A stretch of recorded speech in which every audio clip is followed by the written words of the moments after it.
സ്ത്രീകളുടെ സമരചരിത്രത്തിൽ പുതിയ അധ്യായം എഴുതിയിരിക്കുകയാണ് ആശമാരുടെ സമരം. കഴിഞ്ഞ ദിവസം സെക്രട്ടേറിയറ്റ് നടയിൽ ആശമാർ നടത്തിയ സമരം അക്ഷരാർത്ഥത്തിൽ ഭരണത്തെയും ജനജീവിതത്തെയും സ്തംഭിപ്പിച്ചു എന്ന് പറയാം. 36ാമത്തെ ദിവസത്തിൽ ആശമാർ സെക്രട്ടേറിയറ്റ് ഉപരോധിച്ചുകൊണ്ട് നടത്തിയ സമരദിനത്തിൽ അവരുടെ ഒരാവശ്യം സർക്കാർ അംഗീകരിച്ചുകൊണ്ട് ഉത്തരവ് പുറപ്പെടുവിച്ചിരിക്കുകയാണ്. 13 നിബന്ധനകൾ പാലിച്ചാലേ 7000 രൂപ പ്രതിഫലം കിട്ടൂ, ദിവസത്തിൽ 250 രൂപ പ്രതിഫലം കിട്ടൂ എന്ന നിബന്ധനകൾ റദ്ദാക്കിക്കൊണ്ടുള്ള ഉത്തരവാണ് കഴിഞ്ഞ ദിവസം പുറപ്പെടുവിച്ചത്. അപ്പോൾ ഓണറേറിയം വർദ്ധിപ്പിക്കുക, റിട്ടയർമെൻറ്റ് സമയത്ത് 5 ലക്ഷം രൂപ നൽകുക തുടങ്ങിയ പ്രധാനപ്പെട്ട ആവശ്യങ്ങൾ ഇനിയും അംഗീകരിക്കപ്പെട്ടിട്ടില്ല. ഈ സാഹചര്യത്തിൽ വരുന്ന 20 മുതൽ അനിശ്ചിതകാല നിരാഹാര സമരം ആരംഭിക്കുകയാണ് ആശമാർ. യഥാർത്ഥത്തിൽ ഈ സമരത്തിനിടയിൽ, ഈ 36 ദിവസത്തെ സമരത്തിനിടയിൽ ഏതെങ്കിലും ഒരാശ തളർന്നു വീണ് മരിച്ചു പോയിരുന്നെങ്കിൽ എന്താവും ഈ സർക്കാരിൻ്റെ അവസ്ഥ? അങ്ങനെ ചിന്തിക്കാൻ, അങ്ങനെ ദീർഘവീക്ഷണത്തോടെ ചിന്തിക്കാൻ ഒരു സർക്കാരിന് കഴിയണം. സമരം ചെയ്യുന്നവരെ കണ്ടില്ലെന്ന് നടിക്കാനും മുഖം തിരിച്ചു നടക്കാനും ഒരു ജനകീയ സർക്കാരിന്, ഒരു ഇടതുപക്ഷ സർക്കാരിന് ഒരിക്കലും സാധ്യമല്ല. ആശമാരുടെ സമരത്തിന് പിന്നിൽ SUC ആണ്, ജമാഅത്ത് ഇസ്ലാമിയാണ് എന്നെല്ലാം പറഞ്ഞ് യഥാർത്ഥ പ്രശ്നത്തിൽ നിന്ന് ഒളിച്ചോടുകയാണ് സർക്കാർ. സംസ്ഥാന സർക്കാർ പറയുന്നത് കേന്ദ്ര സർക്കാരാണ് ഉത്തരവാദി എന്നാണ്. ആശമാരുടെ ജോലിക്ക് നൽകുന്ന ഓണറേറിയം നൽകുന്നത് സംസ്ഥാന സർക്കാരും അവർക്ക് ഇൻസെൻറ്റീവ് നൽകുന്നത് കേന്ദ്ര സർക്കാരുമാണ്. ഈ 2 സർക്കാരുകളും സംയുക്തമായി ആലോചിച്ച് തൊഴിലാളികളായി ഇവരെ അംഗീകരിക്കുകയാണ് വേണ്ടത്. കാരണം മിനിമം വേതനം എന്നത് ഏത് തൊഴിലാളിയുടെയും അവകാശമാണ്. ആ അവകാശം ലംഘിച്ചുകൊണ്ടാണ് വർഷങ്ങളായി ആശമാർ കേരളത്തിൽ പ്രവർത്തിക്കുന്നത്. സമരം ചെയ്യുന്ന ആശമാർ കഴിഞ്ഞ ദിവസം 7-ലേറെ ആശമാരാണ് തളർന്നു വീണത്. കത്തുന്ന വെയിലിൽ, പൊള്ളുന്ന വെയിലിൽ തളർന്നു വീണുപോയ ഇവരെ ആശുപത്രിയിലേക്ക് മാറ്റി. അപ്പോൾ ഏത് നിമിഷവും എന്തും സംഭവിക്കാവുന്ന ഒരവസ്ഥയിലാണ് അവർ നിരാഹാര സമരം കൂടി ആരംഭിക്കുന്നത്. ഒരു ദിവസം 3 പേർ എന്ന നിലയിൽ അനിശ്ചിതകാലത്തേക്ക് സമരം ആരംഭിക്കുകയാണ്. 2 ആശമാരും ഒരു സമരസമിതി അംഗവുമാണ് സമരം ചെയ്യുക. അപ്പോൾ മഹാത്മജി പറഞ്ഞതുപോലെ ഏത് തീരുമാനമെടുക്കുമ്പോഴും ഏറ്റവും പാവപ്പെട്ട മനുഷ്യൻ്റെ മുഖം ഭരണാധികാരിയുടെ മനസ്സിൽ തെളിയണമെന്നാണ്.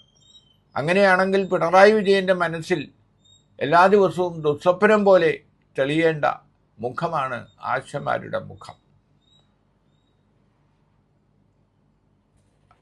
അഹന്തയും അഹങ്കാരവും കൊണ്ട് മാത്രം ന്യായമായി സമരം ചെയ്യുന്ന ആശമാരെ കാണില്ല, സംസാരിക്കില്ല, ചർച്ചയ്ക്ക് വിളിക്കില്ല എന്നെല്ലാം പറയുന്ന ആരോഗ്യമന്ത്രി വീണ സത്യം പറഞ്ഞാൽ പഴയൊരു മാധ്യമ പ്രവർത്തകയായിരുന്നു എന്ന് പറയുന്നത് മാധ്യമ ലോകത്തിന് നാണക്കേടാണ്.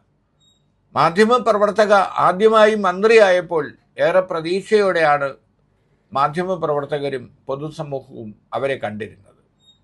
പക്ഷേ KK ശൈലജ എന്ന് പറയുന്ന സമർത്ഥയായ ആരോഗ്യമന്ത്രിക്ക് പിൻഗാമിയായി വന്ന വീണ ജോർജ് അവരുടെ കാലയളവിൽ ഇപ്പം 4 കൊല്ലം പൂർത്തിയാവുകയാണ്. ഈ 4 കൊല്ലത്തിനിടയിൽ ആരോഗ്യരംഗം എത്രത്തോളം പുറകോട്ട് പോയി എന്ന് പരിശോധിച്ചാൽ ഒരു നേട്ടവും ആരോഗ്യരംഗത്ത് എടുത്തു കാണിക്കാൻ ഈ മന്ത്രിക്ക് ഇല്ല.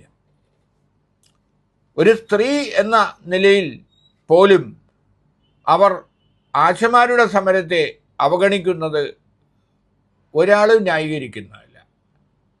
ആശമാരുടെ സമരത്തിന് പ്രതിപക്ഷ എം പിമാർ പാർലമെൻറ്റിനകത്ത് നൽകിയ പിന്തുണ വളരെ വലുതായിരുന്നു.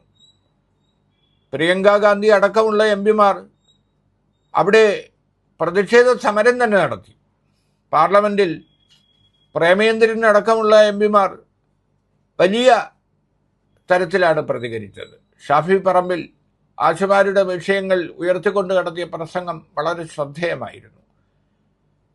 അപ്പോൾ ഇവരുടെ ഇൻസെൻറ്റീവ് നൽകുന്ന കാര്യത്തിൽ, ഉയർത്തുന്ന കാര്യത്തിൽ പരിഗണിക്കാം എന്ന നിലയിൽ കേന്ദ്ര സർക്കാർ എത്തിയിട്ടും അവരുടെ ആവശ്യങ്ങൾ അംഗീകരിക്കുന്ന കാര്യത്തിൽ ഒരു തരത്തിലുള്ള വിട്ടുവീഴ്ചയ്ക്കും തയ്യാറാകാത്ത നിലപാടാണ് പിണറായി സർക്കാർ സ്വീകരിച്ചിരിക്കുന്നത്. ഈ ജനകീയ ഭരണം എന്ന് പറയുന്നത് ഏത് കാലത്തേക്കും ജനങ്ങൾ നൽകുന്ന ഒരു സമ്മതി പത്രമല്ല.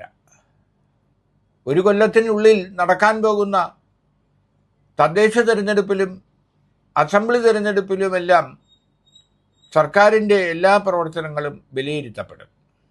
ആശമാരുടെ സമരം ഈ പൊതുസമൂഹത്തിന് നൽകുന്ന സന്ദേശം എന്താണെന്ന് ജനങ്ങൾ വിലയിരുത്തും.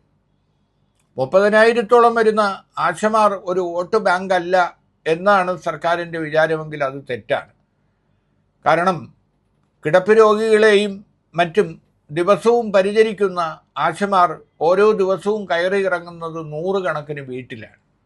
ഇവരുമായി ബന്ധപ്പെടുന്ന, ഇവരുമായി അടുപ്പമുള്ള ലക്ഷക്കണക്കിന് മനുഷ്യരാണ് കേരളത്തിലുള്ളത്.